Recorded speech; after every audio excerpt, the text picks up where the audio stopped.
আসসালামু আলাইকুম, সবাই কেমন আছেন? আমি ভালো আছি আলহামদুলিল্লাহ। আজকে আমি কিভাবে রাইস কুকারে খাসির মাংস রান্না করি তা আপনাদের সাথে শেয়ার করব। প্রথমে আমি পাতিলে তেল দিয়ে নিচ্ছি।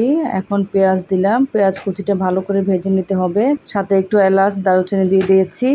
পেঁয়াজ কুচিটা ভালো করে ভাজতে হবে, কারণ খাসির মাংসে একটু গন্ধ থাকে, অনেকেই তা পছন্দ করে না। এই জন্য পেঁয়াজটা ভালো করে ভেজে নিলে ভালো হয়।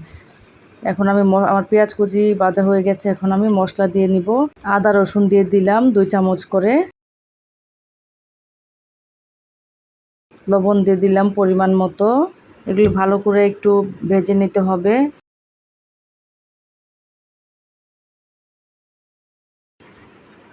এখন দিচ্ছি জিরার গুঁড়া 2 চামচ, হলুদের গুঁড়া 1 চামচের বেশি, মরিচের গুঁড়া 2 চামচ, ধনিয়ার গুঁড়া 2 চামচ।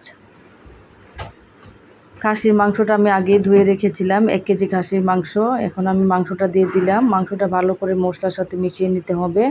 আমার মশলা মিশানো হয়ে গেছে। এখন আমি রাইস কুকারে দিয়ে দিব।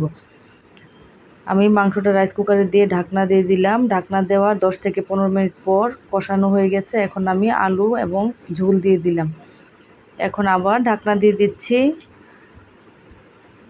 আবার ঢাকনা দেওয়ার 15 থেকে 20 মিনিট পরে আমার মাংসটা সিদ্ধ হয়ে গেছে। রান্না হয়ে গেল আমার মজাদার খাসির মাংস আলহামদুলিল্লাহ।